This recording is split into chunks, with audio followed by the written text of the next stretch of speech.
Today, we are diving into a really provocative book by historian Niall Ferguson. It's called The Great Degeneration, and it asks a question that's, well, it's pretty unsettling. What if the very institutions that made the West so successful are now the cause of its slow, creeping decline? To really get what Ferguson is talking about, we have to go back in time. Picture it, 1989. The Berlin Wall is coming down, and this famous line from political scientist Francis Fukuyama just perfectly captured the mood. It really felt like the West had won, like game over. This was peak confidence. But that feeling of triumph, it's been slammed by reality. Ferguson calls it the Great Reconvergence. You see, for hundreds of years, there was a massive gap between the West and everyone else. But look at this chart. Since the 70s, and especially in the last couple of decades, that gap has been closing at an absolutely incredible speed. The West's dominance is literally shrinking right before our eyes.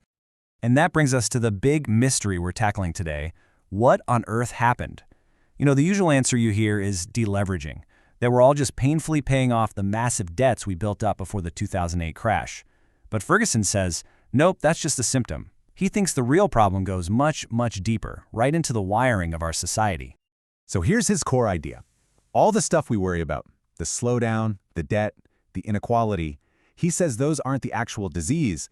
They're symptoms of a great degeneration in the fundamental institutions that made the West work. Our democracy, our capitalism, our legal system, and our communities. The very foundation is starting to crack. So to understand how this is happening, we can't just look at spreadsheets and economic reports. Ferguson says we have to get our hands dirty and open up what he calls the 4 black boxes of Western civilization. And these are them, the 4 big pillars of our society. Ferguson's argument is that every single one of them is malfunctioning. Now, to really get to the heart of his thesis, we're going to zoom in on the first 2, where you find some of the most critical clues: democracy and capitalism. All right, let's crack open that first black box, democracy. According to Ferguson, our modern democracies are systematically breaking a really fundamental promise, a social contract, not just with each other, but between generations. And the most glaring piece of evidence? Public debt. Just look at the U.S. It's over 112% of GDP. That is a massive bill that future taxpayers are going to have to pay. But believe it or not, that huge number, it's just the tip of a very, very big iceberg. Okay, this is where it gets really crazy. The real shock isn't just the debt, it's the unfunded promises. All the money our governments have promised for things like Social Security and Medicare, but haven't actually put aside. Ferguson points to economists who estimate that figure in the U.S. is a mind-blowing $200 trillion. It's an almost unimaginable claim that the current generation is making on future ones. And this gets to the deep philosophical crisis here. Ferguson brings up the philosopher Edmund Burke, who said we've forgotten that society is supposed to be this sacred partnership through time. Instead, it seems the generation of voters alive right now is treating the government like a personal ATM, racking up a bill that their own kids and grandkids will have no way of paying back. All right, now for the next glue. Ferguson finds this one inside that second black box, capitalism. And his analysis, well, it completely flips the story most of us heard about the 2008 financial crisis on its head. The story you probably remember is that the crisis was caused by deregulation and just pure Wall Street greed, right? Well, Ferguson's view is the exact opposite. He argues the financial system wasn't some lawless Wild West. It was tangled up in bad regulation. The problem wasn't a lack of rules. It was thousands of pages of incredibly complex rules that actually pushed people to do the wrong things.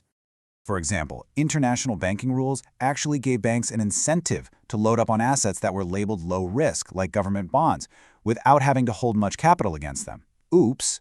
Central banks, meanwhile, created a safety net, always cutting interest rates when markets fell, but kind of letting bubbles grow unchecked. And here in the U.S., you had government-backed giants like Fannie Mae and Freddie Mac pouring fuel on an already out-of-control housing fire. The whole system wasn't failing because it was unregulated, it was failing because the rules themselves were pushing it towards disaster. And this quote from Ferguson just nails his point. By trying to control everything with endless rulebooks, we didn't make the system safer.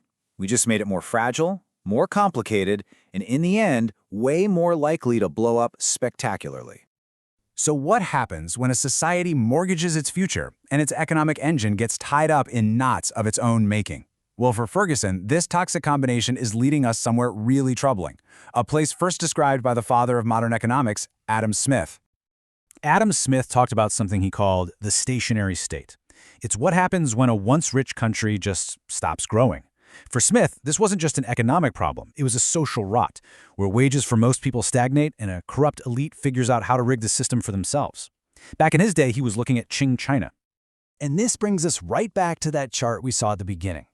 The most damning piece of evidence. Ferguson's chilling point is that today, it's the West that's starting to look stationary, while the East is booming.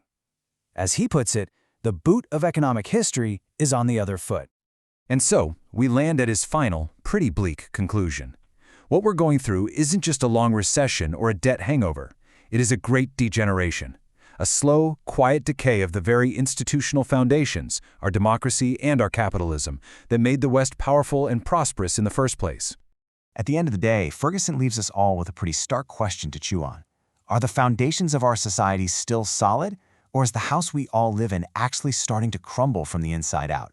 It's a provocative idea for sure, and one that forces you to look past the day-to-day noise and really think about the basic wiring of our world.